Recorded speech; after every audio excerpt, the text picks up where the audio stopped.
Hello friends. आज हम इस वीडियो में बीपीएससी टीआरई 4.0 क्लास 6 to 10 के लिए मोस्ट इम्पॉर्टेंट 20 प्रश्नों को सॉल्व करेंगे। सब्जेक्ट है मेरा भूगोल, सेट नंबर है 13। इससे पहले ऑलरेडी हमने 12 सेट करा रखा है, उसका लिंक डिस्क्रिप्शन में दिया हुआ है या फिर आप प्लेलिस्ट में भी जाके देख सकते हैं। साथ ही साथ अभी तक हमने जितना भी प्रैक्टिस सेट करवाया है उन सभी का पीडीएफ फाइल भी आपको मिल जाएगा। बस करना ये है कि डिस्क्रिप्शन में व्हाट्सअप चैनल का लिंक दिया हुआ है, उस पर क्लिक करना है, ज्वाइन करना है और पीडीएफ फाइल को डाउनलोड करना है। वही फ्री ऑफ कॉस्ट, आपको 1 रुपये भी पे नहीं करना है। तो चलिए फिर शुरू करते हैं और देखते हैं आज का पहला सवाल। आज का पहला सवाल है आपके लिए, वसंत विषुव होता है। वसंत विषुव कब होता है आपको बताना है। 21 मार्च, 18 जून को, 23 सितंबर को, एक से अधिक होगा या इनमें से कोई नहीं। तो इसका सही आंसर हो जाएगा ऑप्शन नंबर ए। ध्यान रखना है, वसंत विषुव होता है 21 मार्च को। ठीक है। वहीं शरद ऋतु पूछा जाए तो होता है वो 23 सितंबर को। ठीक है, तो ध्यान रखना है।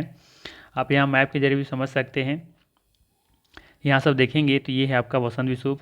ठीक है, ये है वसंत विषुव जो कि 21 मार्च को होता है। वहीं पे शरद जो ऋतु होता है, ठीक है, ये विषुव जो होता है, शरद ऋतु वाला विषुव जो होता है वो होता है 23 सितंबर को होता है। ठीक है, तो ये ध्यान रखना है। यहाँ पे एक्चुअली में ये होता क्या है, विषुव होता क्या है, ये पहले जानिए कि विषुव क्या होता है। तो याद रखना है, यह पृथ्वी का वह स्थिति है जब सूर्य की किरणें विषुवत रेखा पर लंबवत पड़ती हैं और पूरे पृथ्वी पर दिन और रात बराबर होते हैं। इसे विषुव कहा जाता है। ये विषुव वर्ष में 2 बार देखने को मिलते हैं, एक 21 मार्च को और एक 23 सितंबर को। ठीक है, इस दिन देखेंगे कि पृथ्वी पर दिन और रात क्या होते हैं, बराबर होते हैं। ठीक है, तो इसका सही आंसर क्या हो जाएगा, ऑप्शन नंबर यहाँ पे ए होगा, बिल्कुल सही। चलिए अगला सवाल लेते हैं। अगला सवाल है, दिए गए दरों और उनके स्थानों को, उस स्थानों का कौन सा जोड़ा सही नहीं है। बताना है दिए गए जो दर्रे हैं यहाँ पे उनके स्थान के आधार पर कौन सा जोड़ा सही नहीं है। पहला ऑप्शन में है जो जिला और बुर्जिल दर्रा जो कि जम्मू कश्मीर में है, बड़ा लापचा और शिव किला ये उत्तर प्रदेश में है, थांगला नीति पास जिसे नीति लेक भी कहते हैं, ठीक है, लिपू लेक ये हिमाचल प्रदेश में है, और नाथुला और जिलेपला सिक्किम में है। बताना है कौन सा जोड़ा यहाँ पे सही नहीं है। तो देखेंगे कि जो जिला दर्रा और बुर्जी दर्रा ये जम्मू कश्मीर में है, बिल्कुल सही है। ठीक है, याद रखना है कि जम्मू कश्मीर में है बुर्जिल दर्रा और जो जिला दर्रा। साथ ही साथ देखेंगे कि नाथुला और जिलेपला ये दो भी देखेंगे कि सिक्किम में है। बाकी आपका बड़ा लाचा जो है और शिवकिला जो है उत्तर प्रदेश में नहीं है। ठीक है, ये दर्रा आपको देखने को मिलेगा हिमाचल प्रदेश में, जबकि ये माना नीति लिपू लेक ये है आपका उत्तराखंड में। ठीक है, तो 2 और 3 यहाँ पे सही जोड़ा नहीं है। तो इसका सही आंसर क्या हो जाएगा, ऑप्शन नंबर बी। ठीक है, 2 और 3 यहाँ पे सही मैच नहीं है, बाकी 1 और 4 यहाँ पे बिल्कुल सही है। ठीक है, बाकी यहाँ पे आप चाहें तो इसका स्क्रीनशॉट ले सकते हैं या फिर पीडीएफ फाइल तो आपके लिए हमने अवेलेबल करा ही दिया है। ठीक है, तो देखिए जो जिला और बुर्जिल दर्रा ये है आपका जम्मू कश्मीर में, जबकि बड़ा लापचा और शिवकिला जो है वो आपका कहाँ पे है, ये हिमाचल प्रदेश में है। माना लीती लिपू लेक। ठीक है, इसको ऐसे याद रखिएगा कि माना की नीति गलत लिखा गया है उत्तराखंड का, ऐसे भी याद रख सकते हैं कि माना लीती गलत लिखा गया है उत्तरा का, या माना लीती माना जो नीति है वो गलत लिखा गया है या गलत उत्तर लिखा गया है। ठीक है, तो गलत उत्तर हो जाएगा उत्तराखंड। ठीक है, जैसे याद रख सकते हैं। बाकी नाथुला जिलेपला इसका सिक्किम है। तो नाथुला जिलेपा जो है, नाथू मतलब नाक से क्या निकलता है, जिले टाइप का कुछ निकलता है ना, उसको क्या बोलते हैं खुद से समझिए। ठीक है, तो ऐसे भी याद रख सकते हैं आप। वैसे अदरवाइज कोई बड़ा चीज़ नहीं है, एक दो बार आप देखेंगे तो याद हो जाएगा आपको। ठीक है, इसका सही आंसर हो जाएगा यहाँ पे बी ऑप्शन। चलिए अगला सवाल लेते हैं। अगला सवाल है भरतपुर में स्थित पक्षी अभयारण्य या राष्ट्रीय उद्यान का नाम है। बताना है भरतपुर में स्थित पक्षी अभयारण्य या राष्ट्रीय उद्यान का नाम क्या है। भैंसरागढ़ अभयारण्य, दर्रा अभयारण्य, केवलादेव घाना राष्ट्रीय उद्यान, एक से अधिक होगा, इनमें से कोई नहीं। तो इसका सही आंसर हो जाएगा सी ऑप्शन। ध्यान रखिएगा, केवलादेव घाना राष्ट्रीय उद्यान। ठीक है, भरतपुर में स्थित पक्षी अभयारण्य का नाम केवलादेव घाना राष्ट्रीय उद्यान है और यह राजस्थान राज्य में स्थित है। साथ ही साथ ये भी ध्यान रखिएगा कि ये यूनेस्को की विश्व धरोहर और रामसर साइट में शामिल है। ठीक है, बाकी इसके अलावा भी याद रख सकते हैं जैसे कि गंभीर और वानगंगा ये 2 नदियां हैं जो इस राष्ट्रीय उद्यान से होकर के बहती हैं। 2 नदियां हैं, वानगंगा और गंभीर, ये 2 नदियां हैं जो कि इस राष्ट्रीय उद्यान से होकर के बहती हैं। ठीक है। चलिए अगला सवाल लेते हैं। अगला सवाल है निम्नलिखित में से कौन सा विश्व का सबसे बड़ा नदी द्वीप है? माजुली द्वीप, लुलु द्वीप, मानपुरा द्वीप या फिर एक से अधिक होगा या उपयुक्त में से कोई नहीं। तो इसका सही आंसर है माजुली द्वीप। ठीक है, विश्व का ये सबसे बड़ा नदी द्वीप है और यहाँ पे खूबसूरत सा दृश्य देख सकते हैं जो कि ये माजुली द्वीप का है। ठीक है, एक छोटा सा भाग जो कि माजुली द्वीप का ही हिस्सा है। ठीक है, तो ये मनोरम दृश्य जिसको आप देख सकते हैं यही है माजुली द्वीप का एक थोड़ा सा भाग। ठीक है, बाकी यहाँ पे ध्यान क्या रखना है माजुली द्वीप के बारे में, ये माजुली द्वीप असम में स्थित है। साथ ही साथ ये ध्यान रखना है कि गंगा और ब्रह्मपुत्र की संयुक्त धारा मेघना नाम से बांग्लादेश में बहने वाली मुख्य नदी है। ठीक है, तो गंगा और ब्रह्मपुत्र जब बांग्लादेश में मिलती हैं तो ये दोनों नदियों के मिलने के बाद इसे बांग्लादेश में मेघना के नाम से जाना जाता है। ठीक है, और बाकी माजुली द्वीप ये असम में स्थित है और ये दुनिया का सबसे बड़ा द्वीप है। ठीक है, जो कि ब्रह्मपुत्र नदी द्वारा निर्मित है। ठीक है, चलिए अगला सवाल लेते हैं। अगला सवाल है निम्नलिखित में से कौन जनसंख्या वितरण को प्रभावित करने वाला आर्थिक कारक नहीं है? बताना है कि निम्नलिखित में से कौन जनसंख्या वितरण को प्रभावित करने वाला आर्थिक कारक नहीं है? पानी की उपलब्धता, औद्योगिकीकरण, शहरीकरण, उपयुक्त में से अधिक होगा या इनमें से कोई नहीं। तो यहाँ पे आर्थिक कारक के बारे में पूछा जा रहा है, तो ध्यान रखना है कि पानी की उपलब्धता जनसंख्या वितरण को प्रभावित करने वाला आर्थिक कारक ये नहीं है। ठीक है, तो यहाँ पे ये ऑप्शन बिल्कुल यहाँ पे क्या हो जाएगा, बिल्कुल सही हो जाएगा। ठीक है, ये आर्थिक कारण में नहीं आ सकता है। बाकी औद्योगिकरण सही है और शहरीकरण भी, ये दोनों देखेंगे कि आर्थिक कारक हैं। ठीक है, चलिए अगला सवाल लेते हैं। अगला सवाल है ग्रीष्मकाल में उत्तरी मैदानों में बहने वाली पवन कहलाती हैं। बताना है कि ग्रीष्मकाल में उत्तरी मैदान में बहने वाली पवन को हम क्या कहते हैं? काल बैसाखी, मैंगो सावर, लू या एक से अधिक होगा या इनमें से कोई नहीं। तो याद रखना है कि ग्रीष्मकाल में उत्तरी मैदानों में बहने वाली पवन को हम लू कहते हैं। ठीक है, खास करके ये देखेंगे कि मई जून के महीने में उत्तरी भारत में लू का प्रकोप बहुत ज़्यादा होता है। ठीक है, तो याद रखना है इसका सही आंसर हो जाएगा ऑप्शन नंबर ए। ठीक है, कुछ पॉइंट है जो नोट रखना है, जैसे कि नोट करके रखना है, जैसे कि काल बैसाखी ये आपको बंगाल में देखने को मिलेगा। ठीक है, चेरी ब्लॉसम ये कर्नाटक का है। मैंगो सावर केरल और कर्नाटक ये दोनों जगह है कि तटीय क्षेत्र में देखने को मिलता है वैसे। ठीक है, तो ये गर्मियों में मानसून से पहले होने वाली प्रमुख वर्षा के प्रकार हैं। ठीक है, काल बैसाखी कहाँ देखने को मिलेगा? बंगाल में। चेरी ब्लॉसम कर्नाटक, मैंगो सावर केरल और कर्नाटक दोनों के तटीय क्षेत्रों में देखने को मिलता है। और ये सब चीज़ें देखेंगे कि गर्मियों में मानसून से पहले होने वाली ये प्रमुख वर्षा का प्रकार है। ठीक है, चलिए आगे लेते हैं अगला सवाल है कौन सा सबसे ऊंचा भारतीय शिखर है? बताना है कि कौन सा सबसे ऊंचा भारतीय शिखर है? कंचनजंगा, कामेत, केटू, उपर्युक्त में से अधिक होगा या इनमें से कोई नहीं। तो यहाँ पे देखिए पूछा है भारतीय शिखर, तो अब यहाँ पे भारतीय शिखर के बारे में पूछा है जिसका सही आंसर हो जाएगा कंचनजंगा। ठीक है, हो सकता है आपके मन में सवाल है कि केटू होगा, लेकिन केटू ये भारतीय शिखर नहीं कह सकते क्योंकि फिलहाल ये जो भारत में स्थित नहीं है। एक्चुअली में ये भारत पीओके को क्या मानता है, अपना मानता है, लेकिन पीओके में फ़िलहाल देखेंगे यहाँ पे कि पाकिस्तान का इस पर कब्जा है।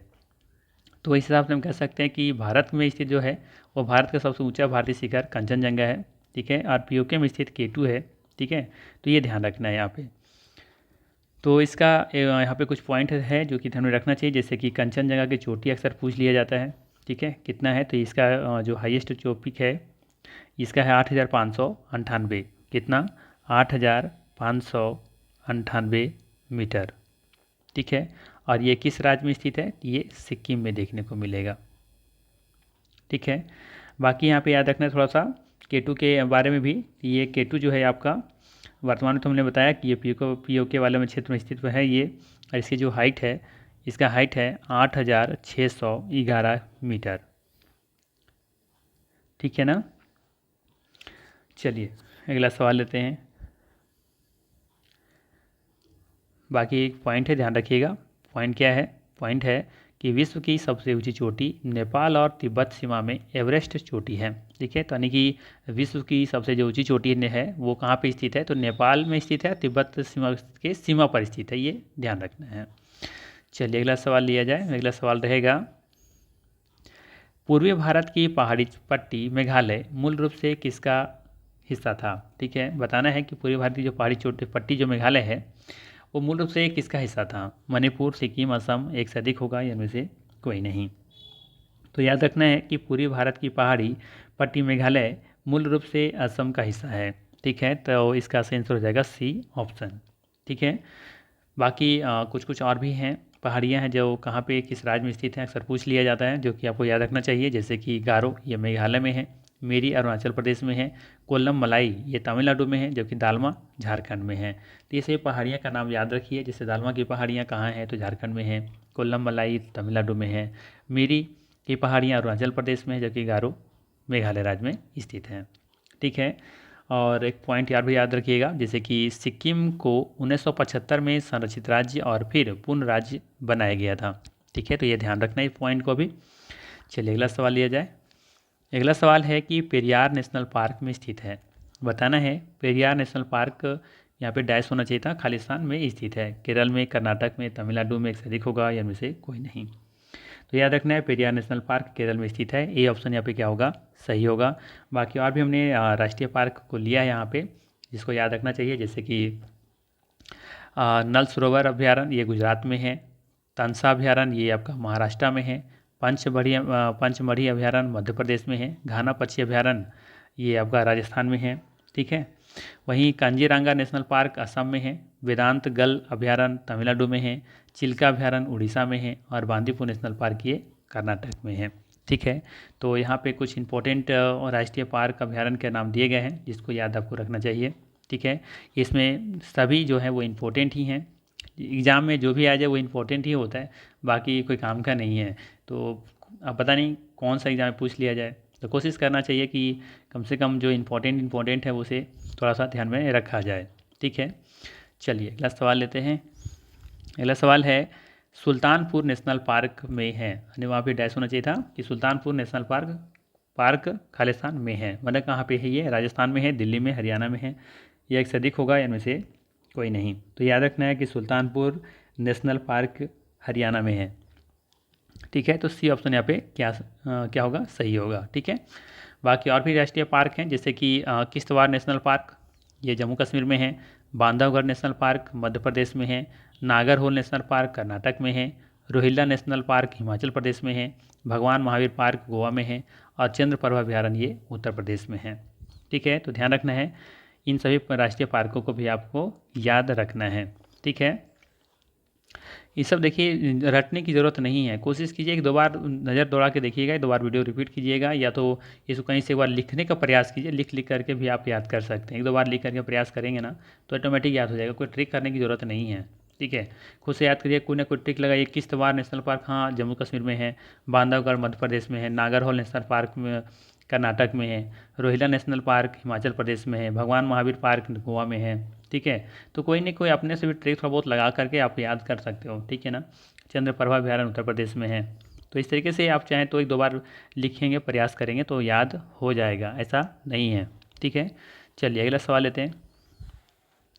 सवाल है पैथन, जिसे जायकवाड़ी भी कहते हैं, हाइड्रो इलेक्ट्रिक प्रोजेक्ट जो जापान की मदद से पूरा किया गया है, खालिस्तान नदी पर है। बताना है कि Python Jayakwadi hydro electric project है कि जो कि जापान की मदद से पूरा किया गया है। बताना ये किस नदी पर है, महानदी, गोदावरी, नर्मदा नदी, या उपयुक्त में से अधिक होगा या इनमें से कोई नहीं। तो याद रखना ये जो पैथन हाइड्रो इलेक्ट्रिक प्रोजेक्ट है जो कि जापान की मदद से पूरा किया गया है, ये गोदावरी नदी पर स्थित है। ठीक है, कौन सी नदी पर, गोदावरी नदी पर स्थित है। और आप लोग जानते होंगे कि गोदावरी प्रायद्वीपीय भारत की सबसे लंबी नदी है, जिसकी लंबाई 1465 किलोमीटर है। और उद्गम कहाँ होता है इसका, उद्गम स्थल है महाराष्ट्र में एक जगह, जिला का जगह पर है नासिक, है ना, नासिक सुने होंगे आप लोग। तो नासिक की पहाड़ियाँ जो त्र्यंबकेश्वर है वहाँ से ये नदी निकलती हैं। ठीक है, तो ध्यान रखना है। बाकी हमने यहाँ पे पॉइंट को लिख भी दिया है वैसे। ठीक है, चलिए अगला सवाल लेते हैं। सवाल है यहाँ पे, भारत का पहला कैशलेस द्वीप कौन सा है। छोटा अंडमान द्वीप, हैवलॉक द्वीप, करंग द्वीप, या एक से अधिक होगा या इनमें से कोई नहीं। तो याद रखना यहाँ पे केंद्रीय इलेक्ट्रॉनिक और सूचना प्रौद्योगिकी मंत्रालय ने डिजिटल इंडिया कार्यक्रम के तहत मणिपुर में करंग का देश का पहला कैशलेस द्वीप घोषित किया है। ठीक है, तो ये करंग द्वीप कहाँ पे है, ये मणिपुर में है और ये देश का पहला कैशलेस द्वीप घोषित किया गया है। ठीक है, तो याद रखना है इसका सही आंसर क्या हो जाएगा, ऑप्शन नंबर सी करंग द्वीप। ठीक है, जो कि मणिपुर में स्थित है। ठीक है, चलिए अगला सवाल लेते हैं। बाकी एक पॉइंट है, ध्यान रखिएगा, क्या ध्यान रखना है कि करंग द्वीप देश के उत्तर पूर्वी हिस्से में मौजूदा ताजा पानी की सबसे बड़ी झील लोकतक के मध्य में स्थित है। ठीक है, चलिए अगला सवाल है, अंतर्राष्ट्रीय जैव विविधता दिवस किस तारीख को मनाया जाता है। बताना है अंतर्राष्ट्रीय जैव विविधता दिवस किस तारीख को मनाया जाता है। 22 मई, 15 दिसंबर, 10 नवंबर, एक से अधिक होगा या इनमें से कोई नहीं। तो याद रखना है कि अंतर्राष्ट्रीय जैव विविधता दिवस 22 मई को मनाया जाता है। ठीक है, ये ऑप्शन यहाँ पे बिल्कुल सही है। याद रखने का तरीका ऐसे भी रख सकते हैं कि दो में कोई भी विविधता नहीं है, 2 और 2 में कोई भी यहाँ पे विविधता नहीं है, तो ये 22 मई इसका सही आंसर होगा। ठीक है, बाकी क्या आप लोग बता सकते हैं कि 15 दिसंबर को क्या मनाया जाता है। तो याद रखना है 15 दिसंबर को अंतर्राष्ट्रीय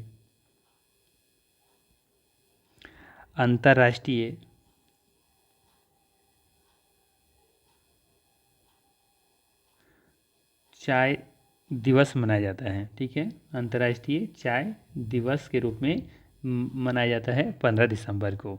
ठीक है, वहीं 10 नवंबर को क्या मनाया जाता है, किसी को पता है? अगर पता है तो कमेंट जरूर कीजिए। ठीक है, तो याद रखना है कि 10 नवंबर को शांति और विकास के लिए विश्व विज्ञान दिवस मनाया जाता है। ठीक है,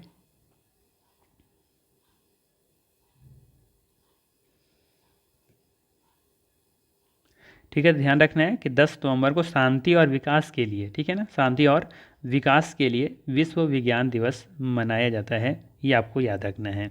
ठीक है, चलिए अगला सवाल लेते हैं। अच्छा, यहाँ पे एक पॉइंट और भी ध्यान में रखिएगा कि 2020 से 2021 से लेकर के 2030 को सतत विकास हेतु महासागर विज्ञान दशक के रूप में घोषित किया गया है। ठीक है, क्या याद रखना है, 2021 से लेकर के 2030 तक, ठीक है ना, 2030 तक ये आपको घोषित किया गया है महासागर विज्ञान दशक के रूप में।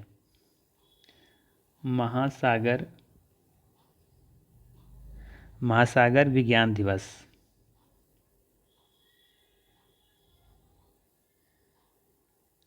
ठीक है, ये याद रखना है आपको यहाँ पे। चलिए अगला सवाल लेते हैं। अगला सवाल रहेगा, विश्व की सबसे ऊंची चोटी माउंट एवरेस्ट के बीच स्थित है। बताना है कि विश्व की सबसे जो ऊंची चोटी है वो एवरेस्ट जो है वो बताना है कि किन दो देशों के बीच में स्थित है। भारत और भूटान, नेपाल और तिब्बत, भारत और नेपाल, उपयुक्त में से अधिक होगा, उनमें से कोई नहीं। इसका आंसर हमने बता रखा है, ऊपर वाले किसी क्वेश्चन में बताया था। चलिए बताइए इसका आंसर क्या होगा। तो याद रखना है कि विश्व की सबसे ऊंची चोटी माउंट एवरेस्ट नेपाल और तिब्बत के बीच में स्थित है। ठीक है, तो इसका आंसर हो जाएगा बी ऑप्शन यहाँ पे। ठीक है ना, बाकी माउंट एवरेस्ट की नई ऊंचाई जो है अभी नया जो गणना के अनुसार बात करें तो यहाँ पे 8848.86 मीटर है। ठीक है, तो याद रखना है। बाकी यहाँ पे हमने कुछ पॉइंट नोट करने के लिए लिखा है, दिया है यहाँ पे आपको। क्या नोट करना है कि माउंट एवरेस्ट की नई ऊंचाई के अनुसार देखा जाए तो यहाँ पे 8848.86 मीटर है। यानी कि अब देखेंगे कि हिमालय की जो ऊंचाई है वो क्रमशः थोड़ा थोड़ा करके बढ़ रहा है ना, इससे ये पता चल रहा है। नेपाल में इसे सागरमाथा और तिब्बत में से चोमोलुंगमा के नाम से जाना जाता है, याद रखना है। साथ ही याद रखना है कि एवरेस्ट पर सफलतापूर्वक चढ़ने वाली प्रथम भारतीय महिला कौन थी, ये बछेंद्री पाल थी। ठीक है, ये भी याद रखना है। चलिए अगला सवाल लेते हैं। अगला सवाल है, निम्नलिखित में से कौन पृथ्वी का सबसे बड़ा अंतःस्थलीय जल निकाय है। सुपीरियर झील, कैस्पियन सागर या फिर बैकॉल झील। तो याद रखना है यहाँ पे कि पृथ्वी का सबसे बड़ा अंतःस्थलीय जल निकाय कैस्पियन सागर है। बी ऑप्शन यहाँ पे क्या होगा, सही होगा। ठीक है, बाकी कुछ इंपॉर्टेंट पॉइंट फिर से ध्यान रखना है, जैसे कि क्षेत्रफल के हिसाब से कैस्पियन सागर विश्व की सबसे बड़ी झील है, पहला पॉइंट। दूसरा ध्यान रखना है कि कैस्पियन यहाँ पे झील होगा, कैस्पियन झील को बड़े आकार की वजह से सागर भी कहा जाता है। कैस्पियन झील एक्चुअली में बहुत बड़ा है, इसका क्षेत्रफल की दृष्टि से ये बड़ा होने की वजह से इसे सागर भी कहा जाता है, ये ध्यान रखते हैं। विश्व की सबसे गहरी झील बैकॉल झील साइबेरियन क्षेत्र यानी कि रूस में स्थित है, ये भी आपको यहाँ पे याद रखना है। ठीक है, वहीं बात करें हम दुनिया के मीठे पानी के सबसे बड़ा झील, तो ये है सुपीरियर झील। ठीक है, और सुपीरियर झील कहाँ देखने को मिलता है, तो ये अमेरिका और कनाडा के सीमा पर स्थित है। शायद हमने किसी वीडियो में इसमें हम इमेज के रूप में भी दिखाया था आपको। ठीक है, तो आपको शायद याद होगा अगर मेरा कंटिन्यू वीडियो आप देखते होंगे तो। ठीक है, चलिए अगला सवाल लेते हैं। अगला सवाल है, सामान्य वर्षा में अचानक वृद्धि हो जाती है और कई दिनों तक लगातार जारी रहती हैं, इसे मानसून का खालिस्तान कहा जाता है, अंत कहा जाता है, विश्राम कहा जाता है, या प्रकोष्ठ या फटना कहा जाता है। एक से अधिक होगा या इनमें से कोई नहीं। तो याद रखना है कि सामान्य वर्षा में अचानक वृद्धि हो जाती है और कई दिनों तक लगातार जारी रहती हैं, इसे मानसून का प्रस्फोटन या फटना कहा जाता है। सी ऑप्शन यहाँ पे बिल्कुल क्या होगा, सही होगा। ठीक है, चलिए अगला सवाल लेते हैं। अगला सवाल है, निम्नलिखित में से कौन सा देश भारत के साथ सबसे लंबी अंतर्राष्ट्रीय सीमा साझा करता है। बताना है निम्नलिखित में से कौन सा देश भारत के साथ सबसे लंबी अंतर्राष्ट्रीय सीमा साझा करता है। बांग्लादेश, भूटान, नेपाल, एक से अधिक होगा या इनमें से कोई नहीं। तो याद रखना है, बांग्लादेश भारत के साथ सबसे लंबी अंतर्राष्ट्रीय सीमा साझा करता है। ठीक है, जिसका सही आंसर हो जाएगा ऑप्शन नंबर ए। बात करें कितना किलोमीटर लंबा ये सीमा साझा करता है, तो 4096, ठीक है, 4096.7 किलोमीटर, 7 किलोमीटर। ठीक है, बाकी आप लोग जानते होंगे कि कुल 7 देश ऐसे हैं जो कि भारत के साथ सीमा अपना साझा करता है। ठीक है, उनमें से कौन कौन है, एक तो आपका है बांग्लादेश, भूटान, नेपाल। ठीक है, इसके बाद है चीन, इसके बाद है पाकिस्तान, अफ़गानिस्तान, ठीक है, चीन, पाकिस्तान, अफ़गानिस्तान, और 3 3 6 हो गया। एक और कौन बच रहा है आपका, म्यांमार साइड छूट रहा होगा। ठीक है, कौन सा, म्यांमार। हाँ ठीक है, म्यांमार। ठीक है, तो ये ध्यान रखना है। वहीं बात करें अगर यदि भारत और चीन के बीच सीमा जो कुल लंबाई है वो है 3488। कितना है, 3488 है, यानी कि 3488 किलोमीटर। ठीक है, वहीं बात करें हम नेपाल के साथ, तो नेपाल के साथ 1751 किलोमीटर ये सीमा साझा करता है। ठीक है ना, वहीं म्यांमार के साथ कितना लगता है, तो म्यांमार के साथ 1643 किलोमीटर सीमा अपना साझा करता है यहाँ पे। ठीक है, बाकी भूटान के साथ एक भूटान भी छूट रहा है ना आपका। हाँ, भूटान का तो मैंने बता दिया। भूटान के साथ थोड़ा सा रुकिएगा, नेपाल मैंने उल्टे यहाँ पे गलती किया है थोड़ा सा, ये नेपाल के साथ ले आइए इसको। ठीक है, नेपाल के साथ हो जाएगा 1751 किलोमीटर। ठीक है, नेपाल के साथ, जबकि भूटान के साथ सीमा साझा करता है मात्र 699 किलोमीटर। ठीक है, 699 किलोमीटर। और अफ़गानिस्तान के साथ कितना करता है, 106 शायद है या 9 है। ठीक है, तो थोड़ा सा देख लीजिएगा, 106 है, 109 है, जो कि सबसे कम सीमा साझा इसी के साथ करता है। ठीक है, बाकी पाकिस्तान के साथ तो आसान है, इसका याद रखना 33-23 है। ठीक है, 33-23 किलोमीटर सीमा अपना साझा करता है। ठीक है ना, तो ये 7 देशों का नाम याद रखना है कौन कौन है। तो अगर क्रम से देखा जाए, अगर इधर से हम बात करें तो इधर सबसे पहले इधर पाकिस्तान आएगा, फिर चीन आएगा। ठीक है, माफ़ कीजिएगा, पाकिस्तान है, इसके बाद अफ़गानिस्तान, फिर चीन है, इसके बाद फिर देखेंगे नेपाल है, फिर ठीक भूटान हो जाएगा। ठीक है, इसके बाद फिर आगे बढ़ेंगे तो म्यांमार है, इसके बाद फिर बांग्लादेश है। कुछ इस तरीके से आप देख सकते हैं किसी भी मैप पर जा करके। ठीक है ना, तो कोशिश कीजिए कम से कम जो सबसे ज़्यादा सीमा जो लगती है 40-96 की याद रखिए, कम से कम एक पाकिस्तान वाला याद रखिए, और एक सबसे कम जो लगता है आपका है ना 106 अफ़गानिस्तान के साथ 106 किलोमीटर। ठीक है, और बाकी एक बांग्लादेश का याद रखना है, अरे पाकिस्तान 3 याद रखिए कम से कम। अभी चीन के साथ भी ज़्यादा थोड़ा सा अभी चल रहा है चर्चा पर चर्चा, तो उसका भी याद रखिए 3488 किलोमीटर। ठीक है, चलिए अगला सवाल लिया जाए। अगला सवाल है, भारत में निम्नलिखित में से किस स्थान पर दिन और रात के तापमान में व्यापक अंतर पाया जाता है। थार मरुस्थल, केरल, अंडमान व निकोबार द्वीप समूह, एक से अधिक होगा, इनमें से कोई नहीं। तो इसका सही आंसर हो जाएगा ऑप्शन नंबर ए, थार मरुस्थल। ठीक है, ध्यान रखना है, थार मरुस्थल इसका बिल्कुल सही आंसर हो जाएगा। भारत में थार मरुस्थल में दिन और रात के तापमान में व्यापक अंतर पाया जाता है। एक्चुअली में देखेंगे जो किरचॉफ के नियम के अनुसार आप देखेंगे तो ऊष्मा का जो अच्छा शोषक होता है है ना, वो ऊष्मा का अच्छा परावर्तक भी होता है। इसी कारण से देखेंगे कि थार क्षेत्र में दिन का तापमान 50 डिग्री सेल्सियस तक पहुंच जाता है और रात का तापमान 15 डिग्री से भी कम पहुंच जाता है। और वहीं याद रखना है कि थार मरुस्थल को ग्रेट इंडियन डेजर्ट भी कहा जाता है। साथ ही साथ अगर आपसे पूछे कोई कि ये थार मरुस्थल कहाँ कहाँ तक फैला हुआ है, तो राजस्थान, पंजाब, सिंध प्रांत और पूर्वी पाकिस्तान क्षेत्रों में ये फैला हुआ है। ठीक है, तो इसको देख लीजिएगा। चलिए अगला सवाल लेते हैं। सवाल है, निम्नलिखित में से कौन सी ओमान की राजधानी है? मनामा, माले, मास्को, एक से अधिक होगा या इनमें से कोई नहीं। तो याद रखना है यहाँ पे दिया गया कि ऑप्शन में कोई भी सही आंसर नहीं है। ठीक है, ओमान की राजधानी क्या है? ओमान की राजधानी है मास्कट। क्या है? मास्कट है, जो कि ऑप्शन में नहीं दिया हुआ है, तो इसका सही आंसर हो जाएगा ये ऑप्शन। ठीक है, मास्को जो है आपका, मास्को किसकी राजधानी है? ये रूस की राजधानी है। ठीक है, जबकि माले मालदीव की राजधानी है, जबकि मनामा है बहरीन की राजधानी। ठीक है, तो ये याद रखना है, मनामा किसकी राजधानी है? बहरीन का, बहरीन। माले किसका है? मालदीव का। और मास्को किसका है? ये है रूस की राजधानी। और ओमान की राजधानी है मास्कट। ठीक है ना। चलिए अगला सवाल लेते हैं। अगला सवाल है, विश्व को कितने प्रमुख काल क्षेत्रों यानी कि टाइम जोन में विभाजित किया गया है? विश्व को कितने प्रमुख काल क्षेत्रों में विभाजित किया गया है? 11, 9, 24, एक से अधिक होगा या इनमें से कोई नहीं। तो याद रखना है, विश्व को कुल प्रमुख काल क्षेत्रों में विभाजित किया गया है कितना? 24। ठीक है, इसका आंसर क्या हो जाएगा? 24 काल क्षेत्रों यानी कि 24 टाइम जोन में पूरे विश्व को विभाजित किया गया है। ठीक है, बात करें वहीं पे 11 टाइम जोन किसका है, किस राज्य किस देश का है? तो ये है रूस का। ठीक है, किसका है ये रूस में देखेंगे तो 11 टाइम जोन है, ये रूस का टाइम जोन है 11 यहाँ पे, क्योंकि इसका छांसी विस्तार देखेंगे कि सबसे ज़्यादा है। वहीं बात करें इसके बाद 9 जो है आपका, ये ब्रिटेन का है। किसका है? ब्रिटेन का है। किसका? ब्रिटेन का है, ये आपको यहाँ पे याद रखना है।